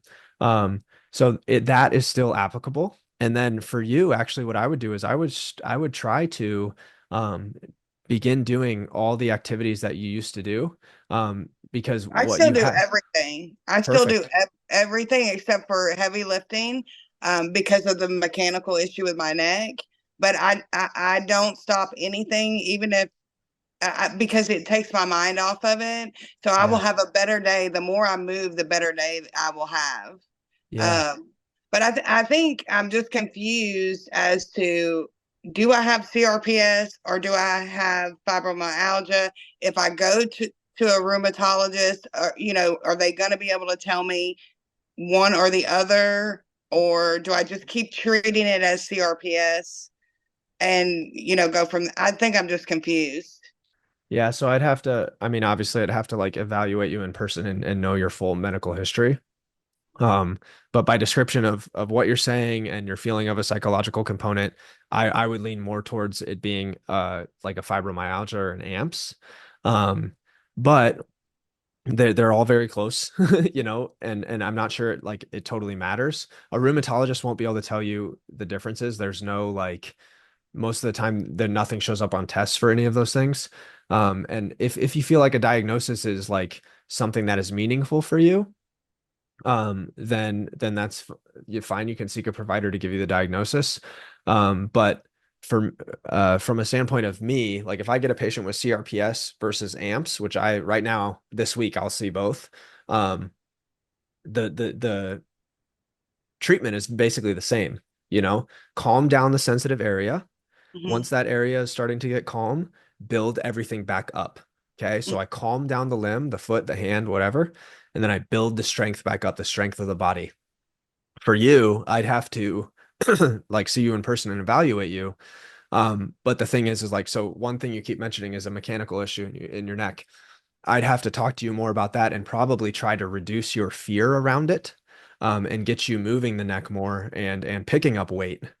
Um, Right. I'll give you an example. Like sitting here listening to you talk and the ladies talk, like I can feel my flare up go down. Like it just like I start to relax. And then when I uh, give you the question, when I start talking to you about how, what we just discussed, I can automatically feel the heat coming. I can feel the flare up. And so that's why I feel like it's a partly psychological. 100%. When I have patients who and CRPS has the psychological components too, but when I have patients with AMPS or CRPS, if they have social anxiety or feel nervous around me at first, I mean, I have tattoos. What do you what do you think kids feel at first? Um, they'll have more pain. Or if star testing, you're in Texas, so maybe know about star testing, but it's our statewide test. When that week comes up, all of my patients have more pain. Mm-hmm. And that's a school test. You know what I mean? It's not like a physical test. It's a paper Yeah, test. yeah, yeah. And so yeah, you're drawing the connection. And so knowing that your pain is more um coming up from this anxiety feeling and stuff like that, that should in some ways feel a little bit empowering to you. Because that means that you can rest assured that it has less to do with the structure of your body. And I so do feel once, like it is affecting my body, obviously. Like I have, yeah, I don't even know I can't think of the word for it, but like like when your eye twitches, like spasms. my legs do that, Yeah. so Yeah, and it's been since all of this. So I don't know if that's part of it but it's a aggravating factor of whatever's going on. for sure. I think a lot of the things we talk about here, CRPS or AMPS, are going to be applicable to you. And I think you're going to have tools that you can implement to help with some of this stuff. Okay. Even just research shows that the more we know about pain, the less it hurts. Like, for example, if I go to a doctor and I say, man, my shoulder's really been hurting, and they're like, your left shoulder, that's a heart attack. That shoulder pain is going to feel a little bit different than if I go Right. to the doctor and say, man, my shoulder's really been hurting. I just went on a hike and had to carry a backpack for a while. And they're Yeah. like, oh, it's just from the backpack. Yeah. Its pain feels I different. get that. I have that. I experience that a lot.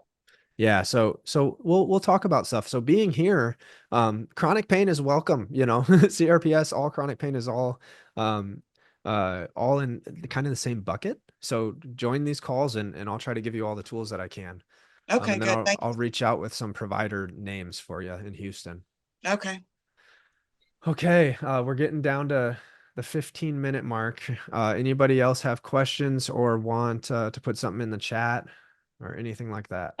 I did want to mention just the mindset change and I don't know how much of a change it is because I had adapted to using that thinking very young. When I was 4 years old, I had pediatric purpura fulminans, complication from a rare complication from chicken pox, blood clots bursting inside my legs. I was in ICU in San Diego Children's Hospital for 4 months. Wow. Doctors told my mom I couldn't have children, that I wasn't going to make it at one point, and then I was going to lose my legs. I have both my legs, all my toes, and my mom's a woman of faith, and she basically told the doctor, "You're not God. You're not going to tell me when he's going to take my child, and only he can." So family prayed, and I'm the first pediatric case in our country to make it without having anything amputated. Wow. So my mom took me to the playroom. I tried walking once they got me off the medicine and the clotting stuff stopped. It was time to get me walking. And I remember using this little walker, and it looked big to me at the time. I was 4. And she took me to the little playroom, and I saw the kids playing. And she asked, "Do you want to get down and play with them?" And I told her yes. She said, "Well, then you're going to go back to your room and you're going to walk." And so when the doctors told me, they've told me, I was running an oncology lab here in town for 5 oncologists and a nurse practitioner, and I was diagnosed with fibromyalgia and told I'd never work again. So for 5 years, I tried working after I got off the meds. They diagnosed me with fibro, 15 pills at bedtime alone. One of those was methadone for fibromyalgia. So I wanted my job back. I wanted my life back. I got my red card here in Colorado, and I detoxed at home, 1 prescription a week. And I wanted to die then. I prayed to die. I'm glad I didn't. But so when a doctor tells me now I can't, I don't, in a disrespectful way, disagree, but I look at it like, okay, God, what are you saying this time? And that's what's helping me get through this one. I feel like I'm in the second fight for my limbs. I have 15 grandchildren. One of them's here right now with me. And we're going to make paper airplanes when I'm done to mail his other grandparents. Something I enjoy, because I don't have much joy in my days anymore. And that is part of what I'm going to fight for, because when I was 4 and told I couldn't, they didn't really tell me, they told my mom. Now I'm an adult. I've had the children. I have my legs, and I'm not dead. And I told my doctor about a year or 2 ago, I don't know how to explain it, but I don't feel done. I feel like I'm going to work again. Yeah. And other doctors have told me I'll be in a wheelchair before I die. So I'm grabbing on to the light in the darkness, and trying to remember what I learned. So I just wanted to share that, because mindset for me is huge. I have my rough days where I don't remember any of that, and I lay in bed and cry. But I am in therapy every week, once a week, you know? So I'm not tapping out yet, and I hope no one else does. Amen. Wow. I'm really thankful that you had that you shared that with us, because that's hard, in a group of 15, and I could hear the emotion in your voice as you talked about that story. And I like that, and I encourage that. I want people to let that emotion out, because unexpressed emotions never die. They come forth later in uglier ways. That's Sigmund Freud. You can look up that quote, but in Ellie, Sigmund Freud is the one who first talked about FND as a conversion disorder. So that quote is applicable to FND in a lot of ways. But bringing that up and talking about that, and talking about your fight and how doctors told you certain things, is good for the hope of CRPS. That's a big reason why I selected the color blue, because it's the opposite of orange. The reason I'm doing that is because there's a lot of messaging around CRPS that it never goes away, or that remission only lasts 4 years. It's been 6 years for me, and the doctors told me I'd never run, never deadlift, never squat again. I've done all of those things this week. In fact, to prove to myself that I could squat and I was safe, last year when I started squatting again, I decided I'll do 10,000 squats in the year, every 4 to 11 days. And I'll show you guys, this is my tally of Nice. my 10 sets of 10. Okay. So that's Oh, a wow. huge list. Mhm. And then, they said, you're going to be in the pain forever. And I did this with another person in one of the groups. So I'm going to do it with you guys, but I'll show you. It was my left foot, right? Wow. It doesn't hurt. Okay. Wow. Oftentimes I'll have patients step on my foot with their Oh my foot. gosh. so that they know it doesn't hurt anymore. Okay, Mm. so you will get better, and even if it's not completely out of pain, by virtue of reprogramming the alarm and making it less sensitive, your pain will go down. Okay. And there might be a day where you have no pain. If you're more recently diagnosed, you're kind of at a head start because you have the information. Mhm. So start moving. Try not to hear things from doctors that make you fearful, because a lot of what they're doing is they're reading about it before they even see you, and then they're telling you what they read. Right. I can say that as a practitioner because that's what happens a lot of the times. I have to talk to doctors about what CRPS is because I had it. I'm in a unique position. I actually Yeah. had it and now I treat it. Well, um, one thing too that I'd like to share is the information that you said you're going to get to us, yeah. because I got into some activisty with this. What do these doctors on my team need to know? One of the vein doctors, I took him a doctor's packet and dropped off when I went to get my ultrasound. So I went back for my follow up. I don't even think the man read the packet, which is fine. I can lead a Mhm. horse to the water. I can't make him drink it. But I can tell you he did not cut the team for my team for treating Mhm. me. That's why I went to another reason I went to Denver. He was not even opening to listening to what information I had on CRPS. And one of them was my doctor, my primary handed me from the website Up to Date that is just for physicians, Mhm. and it was current on CRPS. So I don't like going to any doctor's appointments without something in hand to hand to a doctor with some kind of information resource, whether it's another doctor for them to call if they have questions, something that explains off one of the websites, our SDA website, or even something that you can provide. Because if they don't know, then I think we're the perfect ones to spread the word. And for me, having the word that I'm spreading needs to be from a reputable source. And so I don't just go online and click and just print anything. I really am looking into what I'm handing these doctors or what I'm even putting into my brain. Yeah, so I'm gonna write that down as a good a thing I might need to create as a resource for the class. I'll Um, email you what I have already too. Because yeah, I have that a sounds great. packet I already put together, but I just want it. I want to continually improve it. That sounds great. I'd love that. I want Okay. to when the class comes to fruition, I want to when the website comes to fruition on in February, I want to make sure I have all of this stuff included, these kind of resources for people. Like I Okay. said, I think a CRPS or sorry, out of pocket, a physical therapy visit, which is cheaper than other doctor visits, probably runs between like 130, $130 to like $700 per visit, right? I want this 8-week course and all of these resources to be available for like $350.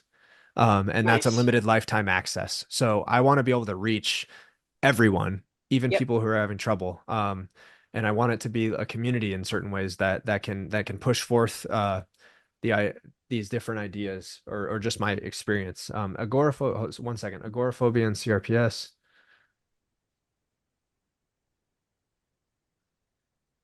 Oh, yes. Well, hey, I totally understand. That's definitely something we can cover in the next thing. These are all changes of like, let's say you didn't have CRPS and you just shoot with COVID. We hauled ourselves up in our houses.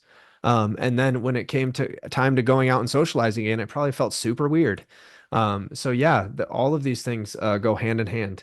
And it's not even necessarily a side effect of CRPS. It's just a cat, a repercussion of social isolation due to CRPS. It's really hard to socialize when you're in so much pain. I tried.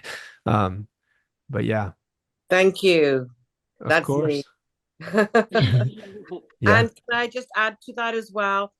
Since that point, because when I had all my surgeries, we were in Singapore. That's where we lived for 13 years. I needed to get back to England to be near the family because I didn't have anybody out there at all, apart from my husband, who supported me all throughout my surgeries. So we have gone from Singapore at 30 degrees on the seventh floor, and I couldn't get out. Uh-huh. And we've now moved back to England. So 30 degrees, which is, I don't know what that is in centigrade and Fahrenheit and all that. We've come down to England, which is winter, and it's freezing cold. So it's having an effect on my body as well. But it's enabling me to be able, we are in a bungalow. I don't know what you call them in the States. You know, a bungalow. So we have a backyard. So I can go outside by myself and I'm comfortable walking around the yard, and I can go down the street just a little bit by myself. So I'm making progress. Good job. I love it. That's exciting. Thank you. May I make another question? I have to go shortly anyway. Okay. This chat has been what are you calling this?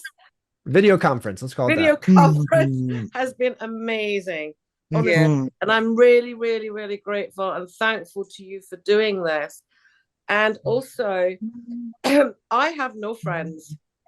I can count them on one hand. Friends, all right, and not close friends at all, apart from my husband. So having moved countries again as well, it's been quite difficult. And I would really appreciate. I joined those groups on Facebook, you know, the RSD, CRPS, and so on. I've got a couple of them. A lot of them I've stopped now because they were too negative. Okay, but I'm glad I stayed in this one. Otherwise, I would never have seen your post, Chase. So it would be helpful to have some sort of positive group chat outside of Facebook with maybe some of the ladies that are present here, if they are okay with that, where we can be positive and uplifting and supporting each other. I don't know how everybody feels about that. What I'd actually like to do, and you guys can of course create a groups within yourself too. That'd be fantastic.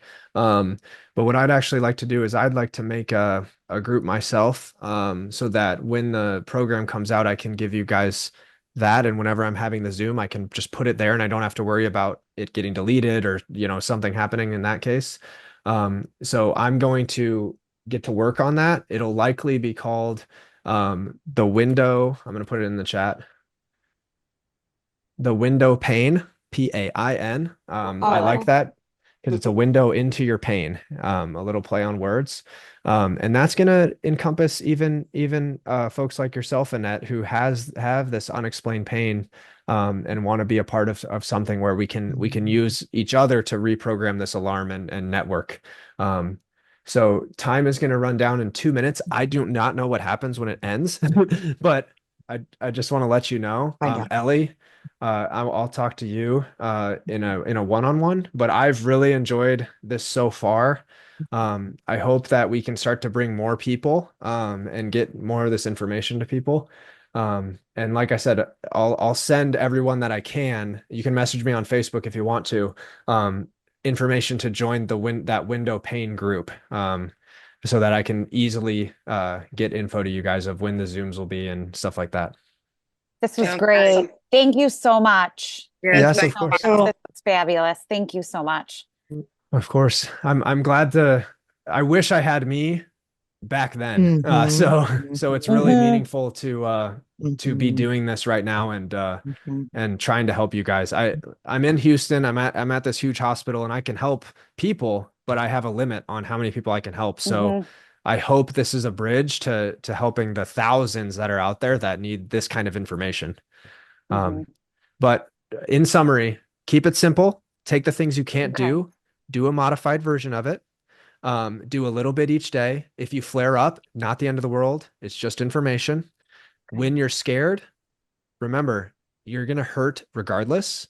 So why not hurt and be trying to progress? Okay.